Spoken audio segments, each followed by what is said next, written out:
ছোটবেলার অনেক স্মৃতি জড়িয়ে আছে এই নুডলসের সাথে। আর টিভিতে অ্যাডে বা বিজ্ঞাপনে সবসময় এই নুডলসটার বিজ্ঞাপনই দেখা হতো। আর এই নুডলসটাই বেশি এভেইলেবল ছিল। যাই হোক, চলুন আজকে এই কোকোলা এগ নুডলসটা তৈরি করে নেওয়া যাক। আসসালামু আলাইকুম, কেমন আছেন সবাই? তো ১ম এই নুডলসটা আমি সেদ্ধ করে নেব। তো পানিতে বলক আনিয়ে নিয়েছি। আর এখানে দিয়ে দিয়েছি সামান্য পরিমাণ সয়াবিন তেল। এতে করে নুডলসটা একটা আরেকটার সাথে লেগে যাবে না, একটু ঝরঝরা থাকবে। তো নুডলসগুলো আমি ঢেলে দিয়ে দিয়েছি। এখন এটা সেদ্ধ করে নিচ্ছি। তো এই নুডলসের ক্ষেত্রে একটু কাছে থেকে নুডলসটা সেদ্ধ করে নেবেন। কারণ এটা ওভার কুক হয়ে গেলে খেতে কিন্তু একেবারেই ভালো লাগে না। তো আমি প্রায় 75% থেকে 80% সেদ্ধ করে নিয়েছি। তারপরে যে ঠান্ডা পানি দিয়ে খুব ভালোভাবে ধুয়ে একটা ছড়ানো জায়গায় রেখে দিয়েছি। এখন চলে যাচ্ছি মূল রান্নায়। তো হাঁড়িতে আমি ১ম এই দিয়ে দিচ্ছি পরিমাণ মতো সয়াবিন তেল, দিয়ে দিচ্ছি আদা কুচি আর হচ্ছে পেঁয়াজ কুচি। পেঁয়াজ আর আদা কুচিটা কিছুক্ষণের জন্য আমি ভেজে নিচ্ছি। আর আজকে আমি একেবারে হাড্ডি সহ মাংস নিয়ে নিয়েছি, চিকেনটা। তো আপনারা চাইলে হাড্ডি ছাড়া মানে বোনলেস চিকেনও নিতে পারেন। চিকেন ব্রেস্ট পিস দিয়ে ওটা তৈরি করতে পারেন। বাট এইভাবে রান্না করলে খুবই খেতে ভালো লাগে। তো চিকেনটা আমি কিছুক্ষণ তেলের মধ্যে খুব ভালোভাবে ভেজে নিয়েছি। এখন কিছু মসলা দিয়ে দিচ্ছি।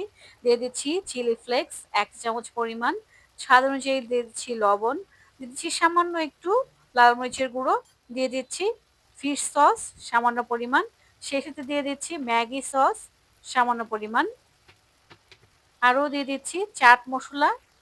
আজকের রান্নায় আমি ২ টা চাট মসলা ব্যবহার করেছি। এই মসলাটা প্যাকেটের ভেতরেই ছিল, এটা আমি দিয়ে দিয়েছি। আরেকটা চাট মসলা ব্যবহার করেছি যেটা আমি ঘরেই তৈরি করে নিয়েছিলাম। যাই হোক, এটা কিছুক্ষণের জন্য ভেজে নিয়েছি। আর আজকে সবজি হিসাবে এখানে আলু আর নতুন, নতুন সিম বের হয়েছে, তো সিমটা দিয়ে দিয়েছি। এখন এগুলো বেশ কিছুক্ষণ সেদ্ধ করে নেব।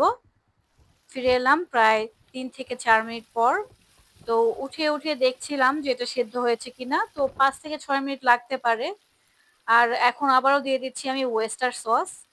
তো আজকে টমেটো সসটা আমার বাসায় ছিল না। আপনাদের বাসায় যদি টমেটো সস থাকে অবশ্যই সসটা দিয়ে দিবেন। তো এই হচ্ছে আমার সেই চাট মসলাটা। তো যাই হোক, খুব ভালোভাবে মিলিয়ে নিয়েছি। আমাদের মসলা কিন্তু খুব ভালোভাবে এখন তৈরি করা হয়ে গেছে। এখন দিয়ে দিচ্ছি সেদ্ধ করে রাখা সেই নুডলসগুলো। দেখতেই পাচ্ছেন নুডলসগুলো কিন্তু একেবারেই ঝরঝরে। এখন উপর নিচ করে একেবারে আলতো হাতে আমি সবকিছুর সাথে মিলিয়ে নিচ্ছি। এখানে কিন্তু এক্সট্রা ভাবে রান্নার সময় দেওয়ার কোনোই প্রয়োজন নেই। জাস্ট আপনারা একটু মিলিয়ে নিয়ে চুলাটা অফ করে দেবেন।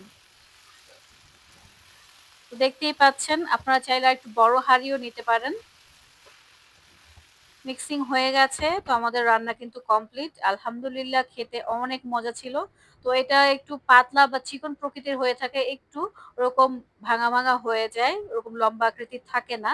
বাট স্বাদ কিন্তু একেবারেই সেই পুরনো স্বাদ। আলহামদুলিল্লাহ, খেতে অসাধারণ ছিল। সেই পুরনো স্বাদই পেয়েছি। তো আপনাদের কাছে রেসিপিটি ভালো লেগে থাকলে লাইক, শেয়ার, কমেন্টস করবেন। সেই সাথে আপনার ফ্রেন্ডস এন্ড ফ্যামিলির সাথে শেয়ার করবেন। আর কার এই নুডলস পছন্দ অবশ্যই জানাবেন।